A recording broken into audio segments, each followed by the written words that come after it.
ایران کے 31 صوبوں میں سے ایک جنوب مشرق میں واقع کرمان صوبہ ہے، جس کے معروف شہر میہان کے وسط میں وہ عالی شان مقبرہ اس شخصیت کا موجود ہے جنہوں نے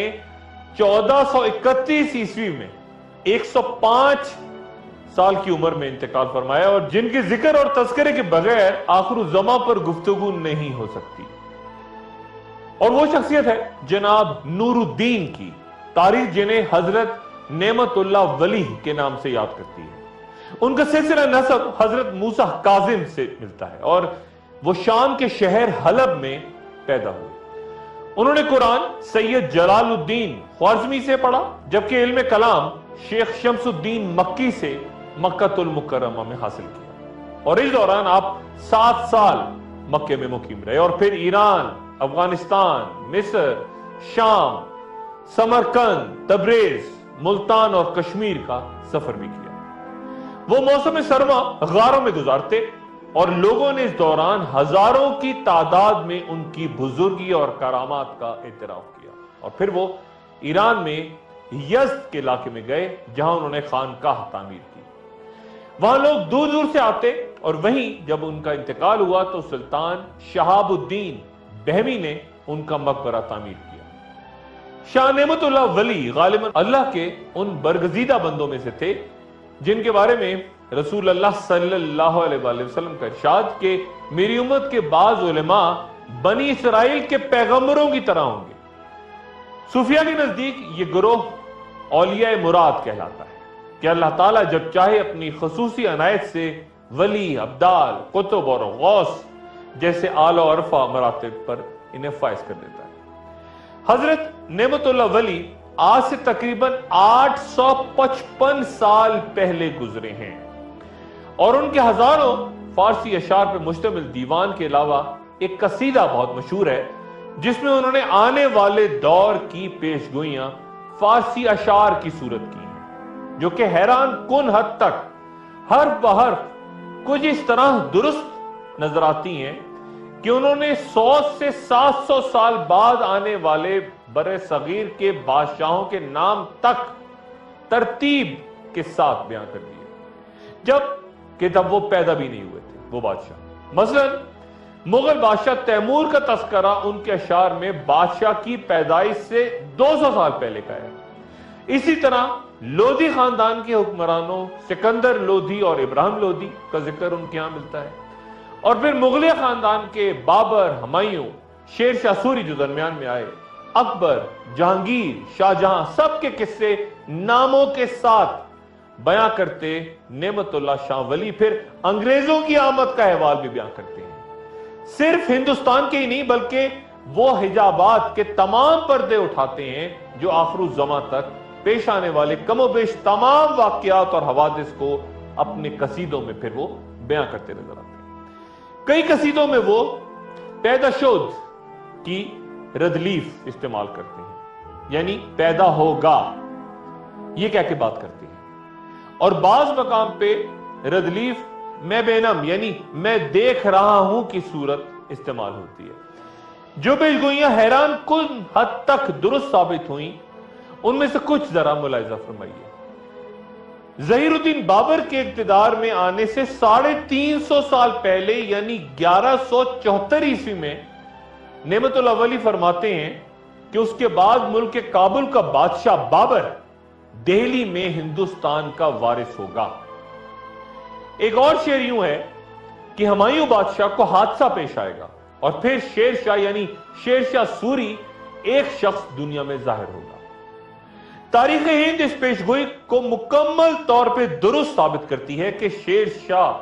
سوری سے شکست کھا کے ہمایوں نے نظام سکہ کے ذریعے دریائے گنگا پار کر کے اپنی جان بچائی، اور جب شیر شاہ سوری چل بسا تو ہمایوں نے شاہ ایران کی مدد سے 1555 عیسوی میں دوبارہ ہندوستان پہ قبضہ کیا، اور 1530 سے لے کے 1556 تک وہاں پہ حکومت کی۔ یہ دلچسپ بات ہے کہ نعمت اللہ شاہ ولی نے تمام مغل بادشاہوں کا نام لے کر ان کے بارے میں پیشگوئی کی۔ مثلا اس طرح کا ایک شعر ملاحظہ فرمائیے جہانگیر کے بارے میں، جس میں وہ کہتے ہیں کہ جب وہ دارالبقا کی طرف سفر کرے گا تو اس کا بیٹا شاہ جہاں پیدا ہوگا۔ قابل توجہ بات یہ ہے کہ نعمت اللہ ولی نے تمام مغل حکمرانوں کا نام لے کے ذکر کیا سوائے ایک کے، یعنی اورنگزیب کے۔ ہو سکتا ہے کہ یہ ذکر آج کہیں قصیدوں میں موجود نہ ہو، کہیں دستیاب نہ ہو، لکھا گیا ہو، یا پھر یہ بھی کہ اورنگزیب نے نہ صرف تخت نشینی کی صدیوں پرانی روایات سے انحراف کیا اور اپنے باپ شاہ جہاں کو گوالیار کے قلعے میں قید کروا دیا، بلکہ تخت کے اصل وارث یعنی اپنے بڑے بھائی دارا شکوہ کو شکست دینے کے بعد ہاتھی کے پیچھے باندھ کر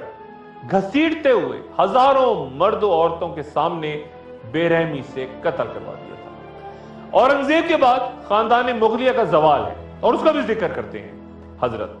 اور پھر دہلی کے اجڑنے سے 600 سال پہلے نعمت اللہ شاہ ولی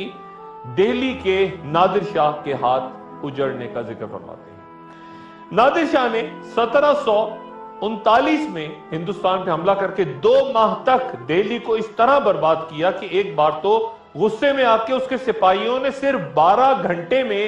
1.5 لاکھ انسانوں کو دہلی میں قتل کر دیا۔ نعمت اللہ ولی بابر کے دور میں سکھوں کے بانی پیشوا یعنی گرو نانک کا ذکر بھی کرتے ہیں، یعنی اس کا نام نانک ہوگا، بہت سے لوگ اس کی طرف رجوع کریں گے اور اس فقیر کا بازار گرم اور بہت چرچا ہوگا۔ پھر وہ یہ بھی کہتے ہیں